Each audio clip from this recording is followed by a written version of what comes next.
کہ اگر تم نے کوئی انوائنگ میرے خلاف سٹوری لگائی تو تمہاری فیملیز، تمہارے لوگ، تمہارے گھر والے تمہیں زندہ نہیں دیکھ سکیں گے. اس کے بعد this in substance is the message given to many journalists and bloggers who have been the target of kidnappings and threats since life threats since Khan became the prime minister. یہ رپورٹرز وداؤٹ بارڈرز کی report ہے، اور اسی report کا آخری حصہ جہاں عمران خان صاحب کی تصویر لگا کے پریڈیٹر کا نام دیا گیا. یہ وہ شخص ہے جو آج میڈیا کی آزادی کے اوپر جھوٹ بول رہا تھا. اور اس میں لکھا ہوا ہے سائبر سپیس. پہلی دفعہ جو سائبر سپیس تھی، جو social media digital media space تھی، اس میں لکھا ہوا تھا کہ cyber space the last century for free speech and free reported news and information is being subjected to increasingly draconian censorship measures by Khan's government. یہ آپ کے سامنے یہ رپورٹ ہے، عمران صاحب کا اعمال نامہ ہے، جس کے اوپر موصوف فرما رہے تھے مجھے تو میڈیا سے ڈر نہیں لگتا تھا، میں نے تو میڈیا کو سینسر نہیں کیا، میرے تو دور میں میڈیا بالکل آزاد تھا. یہ ایک رپورٹ ہے. اس کے بعد ایک رپورٹ ہے جو کہ ہیومن رائٹس واچ کی رپورٹ ہے، اور ہیومن رائٹس واچ کی رپورٹ اگست 2019 کی جو رپورٹ ہے، جس کے اندر کیا کہا جاتا ہے کہ freedom of expression and attacks on civil society. Since Imran Khan's government, Pakistan media operated in a climate of fear that impeded coverage of abuse by both government and the increasing threats and attacks. Journalists increasingly practice self-censorship. Programs بند ہوئے، TV channels بند ہوئے، capital TV, 24 news, HD، اب تک Jio news, چلتے چلتے talk shows programmes بند ہوئے. اینکرز جو پسند نہیں آتے تھے ان کے پروگرامز کو بند کر دیا گیا، اور جو چینل بند نہیں کرتا تھا اس کے پیسے روک لیتے تھے. جو چینل بند نہیں کرتا تھا اس کو اس کے جو جرنلسٹ تھے اور جو اینکرز تھے ان کے اوپر اٹیکس ہوتے تھے. اور اس کے بعد یہ بھی کہا گیا، یہ میں آپ کو یہ رپورٹ انٹرنیٹ پہ موجود ہے، اور یہ کوئی PMLN کی رپورٹ نہیں ہے، یہ انٹرنیٹ کے اوپر موجود رپورٹ ہیومن رائٹس واچ کی ہے. اس کے ساتھ ساتھ یہ بھی میں آپ کو بتاتی چلوں کہ یہ CPNE کی رپورٹ ہے جو کہ فیبروری 2021 کی رپورٹ ہے، اور وہ کیا کہتی ہے کہ 10 journalists killed and several arrested last year. اور اس رپورٹ کے اندر تفصیل ہے کہ کس طرح قاتلانہ حملے ہوئے، صحافی قتل ہوئے، اور کس طرح صحافیوں کو کے اوپر سینسرشپ کر کے ان کو ڈیتھ تھریٹس دے کر اس ملک کے اندر 4 سال سینسرشپ کی گئی. میڈیا کو ڈسکریڈٹ کیا گیا اور اپنے 4-5 صحافیوں کو لاڈلے بنا کر لانچ کیا گیا، اور جو بات نہیں مانتا تھا اس کو جیلوں میں ڈال دو. اور اس کے بعد کچھ نام آپ کی نظر کرنا چاہتی ہوں. عمران خان صاحب میر شکیل الرحمان صاحب کو سیاسی مقدمہ بنا کر، آپ کو تو صحافیوں سے ڈر نہیں لگتا تھا، آپ کے دور میں تو صحافی آزاد تھے، آپ کے دور میں تو کسی کو کوئی سینسرشپ کا مسئلہ نہیں تھا. تو میر شکیل الرحمان کو آپ نے گرفتار کیا، نیب کی حراست میں رکھا، سزائے موت کی چکی میں رکھا، اور باقی چینلز کو یہ پیغام تھا کہ اگر ہم ان کے ساتھ یہ کر سکتے ہیں تو آپ لوگ کس کھیت کی مولی ہیں. اور اس کے بعد عدالتوں نے ان کو بیلز دیں اور کسی قسم کی کرپشن نہ ہونے کا سرٹیفکیٹ دیا. حامد میر صاحب آپ کو پسند نہیں آیا تو ان کو آف ایئر کر دیا. ابصار عالم کو اپنے گھر کے باہر پارک میں واک کرتے ہوئے پیٹ میں گولیاں ماری گئیں. متی اللہ جان کو اپنی بیٹی کے اسکول کے باہر سے اغوا کیا گیا. اسد طور صاحب کی گھر میں گھس کر پسلیاں توڑی گئیں، بازو توڑے گئے. آسما شرازی، آپ سینسرشپ کی بات کرتے ہیں، آپ کے بارے میں آرٹیکل لکھے جائیں، آپ کی کرپشن، آپ کی چوری، آپ کی گھر والیوں کی چوری کے بارے میں رپورٹنگ کی جائے تو آپ خواتین اینکرز کو، جرنلسٹ کو ان کے اوپر حملہ آور کریں اپنی ٹرولز کے ذریعے، سوشل میڈیا کیمپینز کے ذریعے ان کے خلاف واہیات کیمپینز چلائیں. اس کے بعد غریدہ فاروقی صاحبہ کے بارے میں آپ نے جس قسم کی اپنے سوشل میڈیا ایکٹیوسٹ کے ذریعے غلاظت اگلوائی وہ بھی سوشل میڈیا گواہ ہے. اس کے بعد محسن بیگ صاحب کو جب آپ کے خلاف، آپ کی کرپشن کے خلاف، تو ان کی ناک کی ہڈیاں توڑوائیں آپ نے. اس کے بعد طلعت حسین صاحب جو سب سے پہلے آتے ہی آپ کی جو آمرانہ جو آپ کی سوچ تھی اس کی نظر ہوئے ان کا پروگرام بند کرایا گیا. پہلے جیو کو پریشرائز کیا گیا کہ ان کا پروگرام بند کریں اور پھر اس کے بعد ان کو آف ایئر کیا گیا.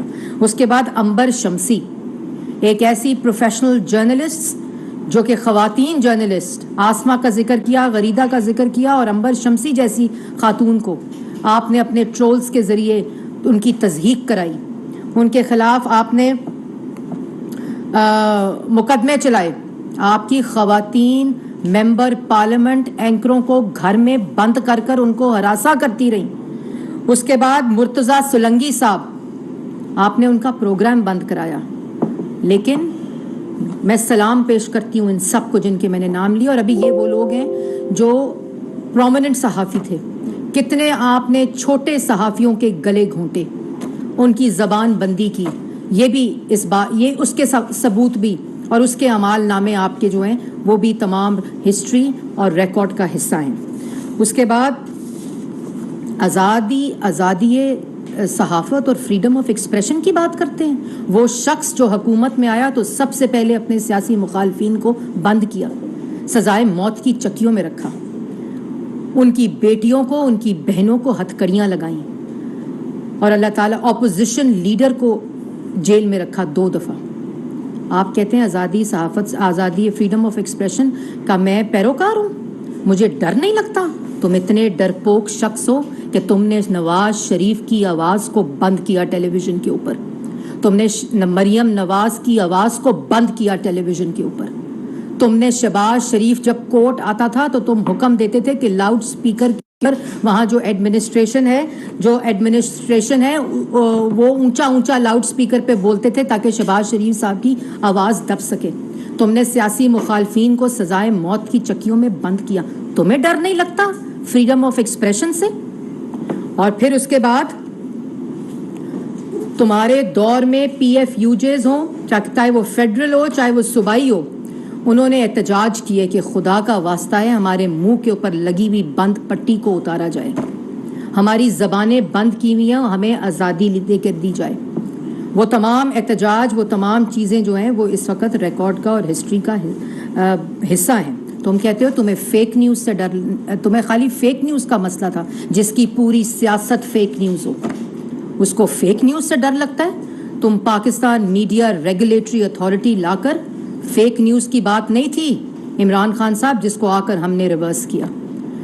فیک نیوز کی بات اگر ہوتی تو تم فیک نیوز کے اوپر قانون لاتے، جس کی پوری سیاست فیک نیوز کے اوپر ہو، جس کی پوری سیاست فیک نیوز ہو.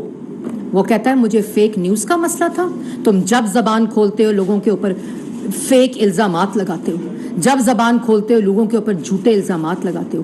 جو 4 سال تم کہتے ہو میری جدوجہد جو ہے وہ قانون کے نیچے طاقتور کو لانا ہے، 4 سال تم حکومت میں رہے، 4 سال تم ملک کے وزیر اعظم مسلط رہے، تو کیوں نہیں تم لائے قانون کے نیچے؟ 4 سال تم نے سزائے موت کی چکیوں میں بند کر کے رکھا اپنے سیاسی مخالفین کو، ٹی وی سکرین سے آف ایئر کیا اپنے سیاسی مخالفین کو. کیوں نہیں ثابت کیا ایک بھی الزام؟ اداروں کو کمپرومائز کر کے وزیر اعظم ہاؤس کو اغوا کا اڈا بنا کر اپنی مکروہ سیاست کے لیے استعمال کیا. کیوں نہیں ثابت کیا کوئی تم نے الزام؟ تم نے چیئرمین نیب کو بلیک میل کیا، تم نے کو بلیک میل کیا، تم نے نیب کے ادارے کو مفلوج کیا، اس کو کمپرومائز کیا، پوری ریاستی اداروں کو کمپرومائز کر کے مفلوج کر کے سیاسی مخالفین کے خلاف جھوٹے کیسز بنانے کی کوشش کی. کیوں نہیں ثابت ہوا کچھ؟ ثابت اس لیے نہیں ہوا کیونکہ کوئی چوری ہوئی نہیں تھی. تمہاری طرح گھر والیوں سے چوری کسی نے نہیں کروائی تھی. گھر کی عورتوں سے چوری کسی نے نہیں کروائی تھی. اپنے فرنٹ پرسنز تم نے گھر کی خواتین کو رکھا ہوا تھا. بشرا بی بی کو رکھا ہوا تھا. بشرا بی بی نے اپنی فرنٹ مین فرا گوگی کو رکھا ہوا تھا. تمہیں شرم نہیں آتی؟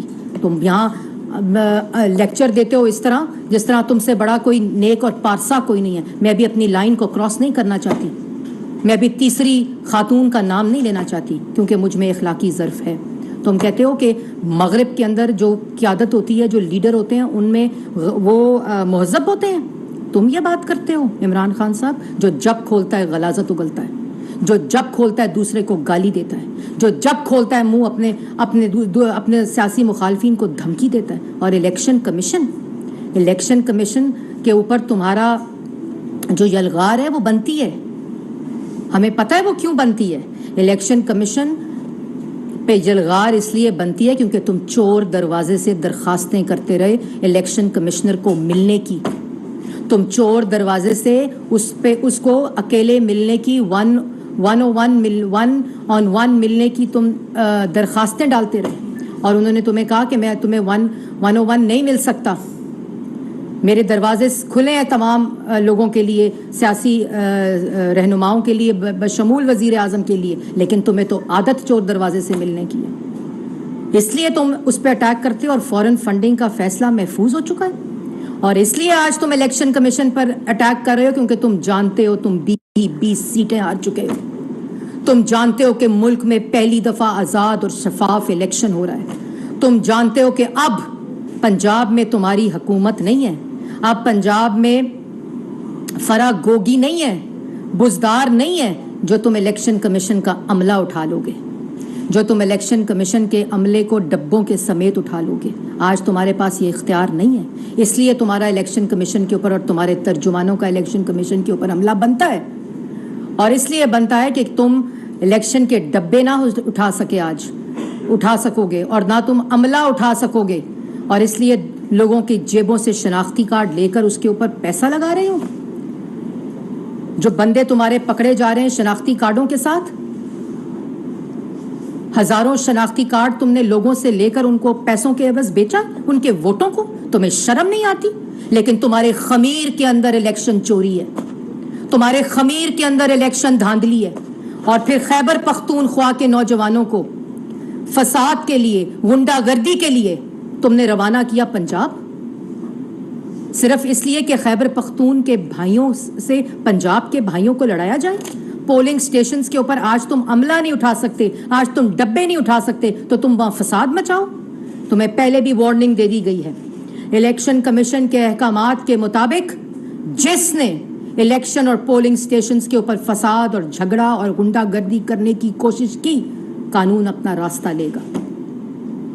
کسی نے اس الیکشن کو فساد کی نظر کرنے, کیونکہ تمہاری ذہنیت غنڈہ گردی کی ہے, تمہاری ذہنیت فساد اور انتشار کی ہے, اور تم یہاں لیکچر دیتے ہو کھڑے ہو کر کنٹینروں پہ. اور دوسری بات کہ کہتے ہو قانون سے کوئی بالا تر نہیں ہوتا مغرب میں, اور 4 سال پاکستان کے وزیر اعظم رہے ہو. گھر والیوں نے ملک کو لوٹا ہے, گھر والیوں سے ملک کو لٹاتے رہے ہو. اور جو گھر والیاں کیا ڈائریکشن دیتی ہیں کہ یہ ہماری کرپشن پہ بات کرے تو ان کو غداری سے لنک کرو. یہ تمہاری گھر والی بشرا بی بی, تمہاری بیوی نے ڈائریکشن دی اب تمہارے سوشل میڈیا ایکٹیوسٹس کو. تمہیں شرم آنی چاہیے. تم مغرب کی بات کرتے ہو. مغرب کی وزیر اعظم کی بیویاں جو ہوتی ہیں وہ اپنے سوشل میڈیا ایکٹیوسٹ اور سائبر کے ٹرولز کو, اپنے سیاسی مخالفین کو غداری سے لنک کرنے کی بات نہیں کرتی. تم اتنے بے شرم ہو. اور اس کے بعد تم کہتے ہو اخلاقیات, جس کی زبان اوئے سے شروع ہوتی ہو, جس کی زبان گالم گلوچ سے شروع ہوتی ہو, جس کی زبان لوگوں کی بیٹیوں کی, لوگوں کی بہنوں کی تضحیک سے شروع ہوتی ہو, جس کی زبان دوسروں کے اوپر تہمت اور بہتان لگانے سے شروع ہوتی ہو, وہ اخلاقیات کی بات کرتا ہے. پاکستان کی عوام تمہیں جانتی ہے, اور پاکستان کی عوام, پاکستان کے لوگ اپنے ووٹ کا استعمال تمہاری شکل کو دیکھتے ہوئے کریں گے, تمہارے اعمالوں کو دیکھتے ہوئے کریں گے, تمہاری 4 سال کی کارکردگی کو دیکھتے ہوئے کریں گے. تم یہ مت بھولو کہ تم یہ جھوٹ بول کر, تم یہ باتیں کر کے لوگوں کو گمراہ کر سکتے ہو. پاکستان کی عوام عقل بھی رکھتی ہے, پاکستان کی عوام شعور بھی رکھتی ہے اور پاکستان کی عوام یہ فرق کو بھی سمجھتی ہے کہ کون ملک کو ترقی دینے والے اور کون ملک کو معاشی دیوالیہ پن کے قریب لے جانے والے۔ اس کے بعد تم کہتے ہو میرے وزیروں کو جب کرپشن کرتے ہوئے پکڑے جاتے تھے تو میں ان کو کہتا تھا جا کے وضاحتیں دو۔ تمہارا وزیر دوائی چوری کرتے پکڑا گیا، تمہارا وزیر تم ڈاکے ڈلواتے تھے پھر استعفے لیتے تھے، وضاحتیں۔ تمہارا وزیر دوائی چوری کرتے پکڑا گیا، آپ کا وزیر آٹا چوری کرتے اسمگل کرتے پکڑا گیا، آپ کا وزیر چینی چوری کرتے پکڑا گیا، آپ کا وزیر LNG چوری کرتے پکڑا گیا کیونکہ مافیاز فرنس آئل اپنے پلانٹس کے ذریعے ان پاور پلانٹس کو چلانا چاہتے تھے۔ تمہارا وزیر بجلی چوری کرتے پکڑا گیا، تمہارا وزیر درختوں کے اوپر چوری کرتے پکڑا گیا۔ تم کہتے ہو کہ میں وضاحتیں دلواتا تھا، کس کو سزا ملی؟ اسکینڈل آتا تھا استعفیٰ لیتے تھے لوگوں کو دھوکہ دینے کے لیے، اور تم یہ ڈاکے ڈلواتے تھے، اپنے گھر والیوں سے بھی ڈاکے ڈلوائے اور اپنے وزراء سے بھی ڈاکے ڈلوائے اور بنی گالا کو منی گالا بنایا، سی پیک کو روکا اور جی پیک کو تیز تیز چلایا۔ اور جی پیک جیسے وہ مریم نواز شریف صاحبہ کہتی ہیں نا، گوگی پنکی اکنامک کوریڈور، یہ تم نے کیا 4 سال، اور تم کہتے ہو کہ میں ملک کو ترقی کے اوپر لے جا رہا تھا۔ اور اس کے بعد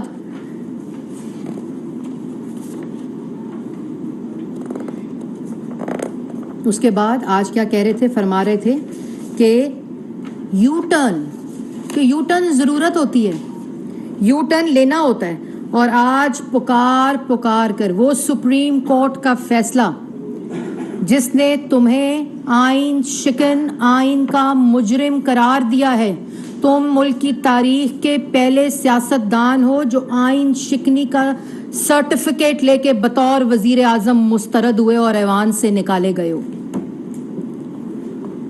وہ آئین شکن جس نے صدر پاکستان کے عہدے سے آئین شکنی کرائی، وہ آئین شکن جس نے اسپیکر کے آئینی عہدے سے آئین شکنی کرائی، وہ آئین شکن جس نے ڈپٹی اسپیکر کے عہدے سے آئین شکنی کرائی، اور اس کے بعد یہ ڈھول تبلچی جو تھے وہ اس آئین شکنی کا ڈھول بجاتے رہے جو آئین شکن قرار پائے ہیں سپریم کورٹ کے آرڈر کے ذریعے۔ 3 اپریل کو کہتے تھے عدالتیں کیوں کھلیں، پڑھ لیا ہوگا وہ فیصلہ جس میں بتایا گیا عدالتیں کیوں کھلیں، کیونکہ عدالتوں کو یہ بات سمجھ ہو گئی تھی کہ عدالتوں کے پارلیمان کے اوپر آئین کے اوپر حملہ کرنے والے اس وقت آئین پر حملہ ہو چکا ہے، اس لیے عدالتیں کھلیں۔ عدالتیں اس لیے کھلیں کہ آئین پر حملہ ہو رہا تھا، پارلیمان پر حملہ ہو رہا تھا، پاکستان کی عوام کی رائے کے اوپر حملہ ہو رہا تھا، اور اس کو بچانے کے لیے، اپنی عدم اعتماد کی ناکامی کو بچانے کے لیے تم نے کیا کیا؟ تم نے سائفر بیرونی ملک سازش کا سہارا لیا، اس کا بھی سپریم کورٹ نے تمہارا علاج کیا ہے۔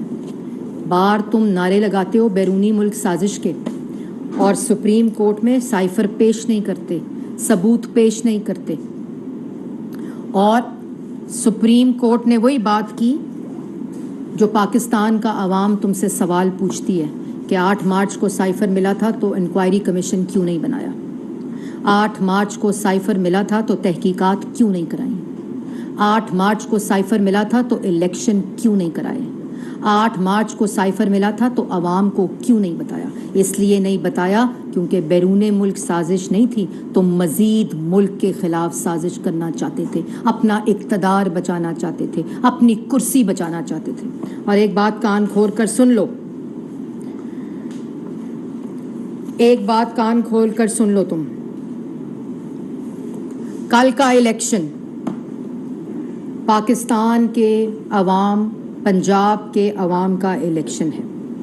تم نے اپنے گنڈوں کے ذریعے اگر کوئی فساد کرنے کی کوشش کی عمران خان صاحب، تو پہلے ہی سپریم کورٹ نے تو ایک فیصلہ سنایا ہے جس پہ انشاءاللہ پارلیمنٹ عمل کرے گی، اور کل اگر کسی قسم کا تم نے فساد اور انتشار پھیلانے کی کوشش کی تو اس کے ذمہ دار عمران خان صاحب ہوں گے۔ اور پنجاب کی وزارت داخلہ اور وفاق کی وزارت داخلہ پوری طرح سے اس وقت مانیٹر کر رہی ہے، اور وہ نوجوان جو ان کی وجہ سے گمراہ ہوئے ہیں، وہ لوگ جنہوں نے شناختی کارڈوں کو بیچا ہے ان کے ووٹوں کے لیے اپنے شناختی کارڈوں کو بیچا ہے، یہ خود بھاگ جائیں گے۔ آپ لوگ کوئی غیر آئینی کام، کوئی الیکشن کمیشن کی وائلیشن، کسی قسم سے الیکشن کمیشن کی جو احکامات ہیں اس کی وائلیشن نہ کیجیے گا، کیونکہ قانون اپنا راستہ لے گا۔ اور آج آوازیں لگا رہے ہیں اور افواج پاکستان کو کہہ رہے ہیں کہ آپ الیکشن میں مداخلت کریں۔ آپ ان کو بار بار بلا کر یہ کہہ رہے ہیں کہ آپ اپنے جو آپ کا آئینی حدود ہیں اس کو پار کریں، یہ عمران خان صاحب کہہ رہے ہیں۔ اور ایک طرف بیرون ملک سازش کا الزام اور دوسری طرف صدر پاکستان آئین شکن کیا کہہ رہے ہیں کہ بہتری کی طرف جا رہے ہیں امریکہ کے ساتھ تعلقات۔ یہ ایسے بے شرم لوگ ہیں۔ تو پاکستان کی عوام کو 4 سال ان کی اصلیت پتہ چل گئی ہے۔ میڈیا کا ہاتھ جوڑ کر شکر ادا کرنا چاہیے عمران خان صاحب کو کہ 4 سال جس میڈیا کی آواز بند رکھی وہ 2 گھنٹے آپ کی شکل دکھاتا ہے، آپ کے جھوٹ دکھاتا ہے، لیکن اس لیے دکھاتا ہے۔ آج ہم بند کر سکتے ہیں، بڑا آسان ہے، بند کر سکتے ہیں ہم آپ کی شکل اور آپ کے جھوٹوں کو، لیکن جتنا جھوٹ بولو گے ہمارا فائدہ ہوگا، جتنی غلاظت اگلو گے پاکستان کی عوام کو آپ کی اصلیت پتہ چلے گی۔ جتنے جھوٹ، جتنی غلاظت، جتنی منہ سے جو باتیں نکالتے ہو اس ہر لفظ کا فائدہ آپ کے مخالفین کو ہوتا ہے، کیونکہ تمہارا خوف تو شروع ہوتا ہے نواز شریف اور مریم نواز کی شکل کو ٹی وی سکرین سے غائب کرنے، ان کے ٹکر تک چلانے کی اجازت نہیں تھی ٹی وی سکرینز کے اوپر۔ میڈیا کی آزادی کی باتیں کرتے ہو، آپ کو شرم آنی چاہیے عمران خان صاحب۔ آپ اپنے جھوٹ کے اوپر، اپنی بہتان بازی کے اوپر، یہ حقوق العباد میں آتا ہے۔ یہ اللہ تعالیٰ نے فرمایا ہے کہ یہ وہ اللہ تعالیٰ بھی معاف نہیں فرما سکتے جو حقوق العباد کے اندر تم الزامات لگاتے ہو، تہمت لگاتے ہو، بہتان لگاتے ہو اور جھوٹ بولتے ہو۔ تمام اعمال نامے جو ہیں، یہ آپ کا جو اعمال نامہ پچھلے 4 سال کا، چاہے وہ معاشی ہو، چاہے وہ ملک کے اندر داخلی صورتحال ہو، چاہے وہ ملک کے اندر آٹا چینی بجلی گیس دوائی چوری ہو، چاہے وہ میڈیا کی سینسرشپ ہو، وہ تمام کہانی اس آرٹیکل میں لکھی ہوئی ہے جس کو میں آپ کو پریڈیٹر کہا گیا ہے۔ یہ کھولا کرو، یہ عوام کو دکھایا کریں، عوام یہ پڑھے اور عوام وہ تمام فیصلے پڑھے جن کو چور کہتے ہیں، ان کے عدالتی فیصلے پڑھیں، اور عدالتی فیصلے ان کے دور حکومت میں آئے ہوئے ہیں۔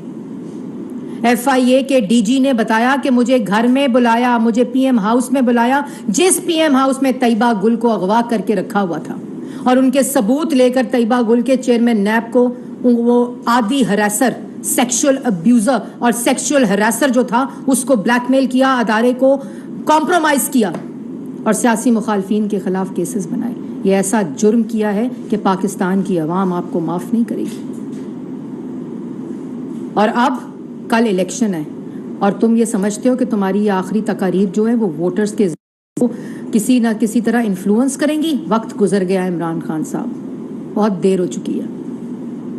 اب آپ صرف اپنے آپ سے باتیں کرتے ہیں، آپ صرف اپنے کانوں کو باتیں سناتے ہیں، کیونکہ پاکستان کی عوام آپ کی باتیں نہیں سن رہی۔ وہ اپنے 4 سال کی معاشی تباہی دیکھتی ہے، وہ اپنے 4 سال کی بھوک اور افلاس دیکھتی ہے، وہ اپنے 4 سال کی بے روزگاری دیکھتی ہے، وہ 4 سال ملک کی تباہی دیکھتی ہے۔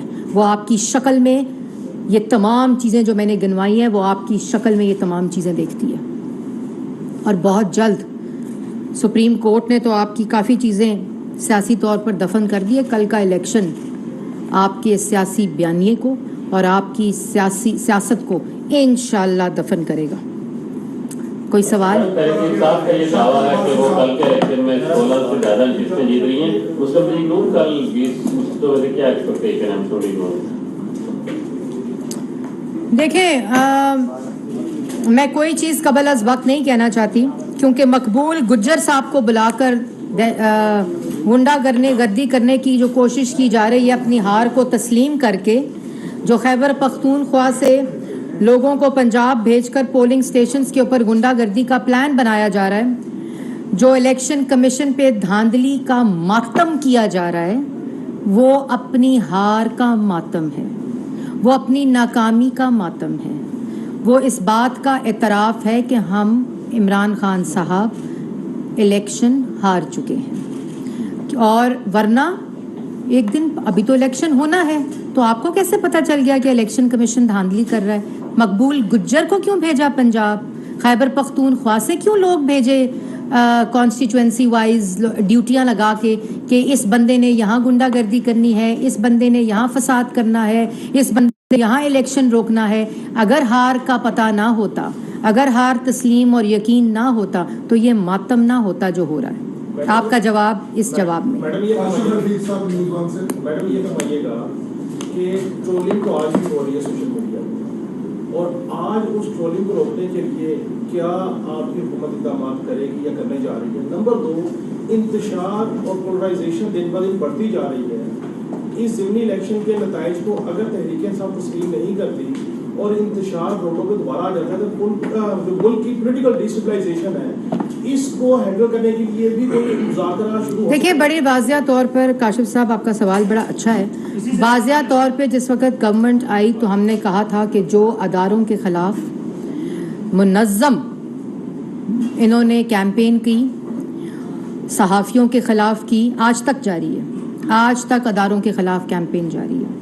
گورنمنٹ کو تنقید سے، اور ایسی تنقید، ان شکلوں کی تنقید سے کوئی فرق نہیں پڑتا جو کہ عادی جھوٹے ہیں، جو 4 سال ملک پر مسلط رہے ہیں، ان کی تنقید سے ہمیں کوئی فرق نہیں پڑتا، نہ ہم زیادہ غور کرتے ہیں۔ لیکن اگر اداروں کے خلاف اور پاکستان کی ریاست کے خلاف کسی قسم نے کوئی بھی، وہ کسی طرح بھی فریڈم آف ایکسپریشن کے زمرے میں نہیں آتا، اس کی آئین اجازت نہیں دیتا، اور کسی نے بھی یہ حرکت کرنے کی کوشش کی تو قانون اپنا راستہ بنا بھی رہا ہے، لوگوں کو آئیڈینٹیفائی بھی کیا جا رہا ہے، سزائیں بھی دی جا رہی ہیں، کیونکہ تفریق ہونی چاہیے۔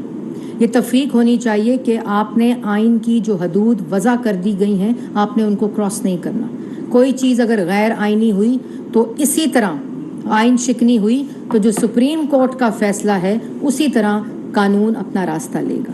اچھا میم، مرکز میں گورنمنٹ آپ کی ہے، پنجاب میں گورنمنٹ آپ کی ہے، کل انتخابات ہونے جا رہے ہیں، وسائل آپ کے پاس اور ادارے بھی آپ کے پاس، تو انتخابات کی شفافیت پر سوال اٹھے گا، پھر تو کس طرح کی دیکھا جائے گا؟ دیکھیں، آپ کو یاد ہوگا کہ خیبر پختونخوا اے جے کے اور جی بی کے الیکشنز کے اندر جس وقت ان کی حکومت تھی تو الیکشن کمیشن ایک خط نکالتا تھا کہ کوئی منسٹر جو ہے وہ نہیں جا سکتا کیمپین کے اندر۔ تو آپ کو یاد ہوگا کہ کیسے پھاڑ کر الیکشن کمیشن کے احکامات کو پھینکا جاتا تھا، اور خالی احکامات کو پھینکا نہیں جاتا تھا، اویس صاحب ذرا ادھر متوجہ ہوں، پھینکا نہیں جاتا تھا بلکہ دھمکیاں دی جاتی تھیں، اور عمران خان صاحب خود جا کر کیمپین میں حصہ لیتے تھے، وہاں منصوبوں کا اعلان کرتے تھے، اور وہاں الیکشن کمیشن کو دھمکی دیتے تھے کہ میں آ گیا ہوں۔ ہمارے وزراء نے الیکشن کمیشن کے احکامات کے احترام میں استعفے دیے، اسی وجہ سے دیے کہ کوئی اس الیکشن کی شفافیت کے اوپر سوال نہ اٹھا سکے، اور الیکشن کمیشن کے احکامات کا احترام کیا، اور اسی طرح اس الیکشن کو پرامن، اس الیکشن کو شفاف اور غیر جانبدار بنانے کے لیے ہر وہ کام وفاقی اور پنجاب کی حکومت کرے گی کہ پاکستان کی، پنجاب کے لوگوں کا ووٹ جو اصل ڈبے کے اندر ووٹ گیا ہے وہی ووٹ کی گنتی انشاءاللہ کل پاکستان کی عوام نتائج کی صورت میں دیکھے گی۔ طارق عزیز صاحب دنیا سے یہ جو عمران صاحب کہہ رہے ہیں کہ قانون ڈسکلوز کرنے والے جیسے حالات پیدا ہوتے ہیں کہ عوام کچھ نہیں آپ جانے کا منصوبہ ہے کہ کیا اس میں کیا ہے جی پنجاب میں کیا تبصرہ ہوگا ڈسکلوز کرنے والے حالات پیدا ہوئے کہ ہم سری لنکا والے، دیکھیں، سری لنکا والے حالات پیدا کرنے میں کوئی کسر نہیں چھوڑی تھی کسی قسم کی۔ جب اپنے سیاست کو اور اقتدار کو بچانے کے لیے آخری مہینے پیٹرول سستا کیا تھا، یہی کام سری لنکا نے کیا تھا، اور آج سری لنکا میں کیا حالت ہے، اور مثالیں دیتے ہیں آج سری لنکا کی۔ سری لنکا تو آپ نے بنانے کی کوشش کی پاکستان کو، دیوالیے کی طرف آپ لے آنا چاہتے تھے پاکستان کو۔ اللہ تعالیٰ کے فضل و کرم سے آج ملک کے اوپر اتحادی حکومت وہ جماعتیں ہیں جو ملک کو ترقی کے راستے پر ڈالنا بھی جانتی ہیں، جو ملک کی معاشی استحکام کو لانا بھی جانتی ہیں، جو ملک کی معاشی خود مختاری میں یقین رکھتی ہیں، اور جو انشاءاللہ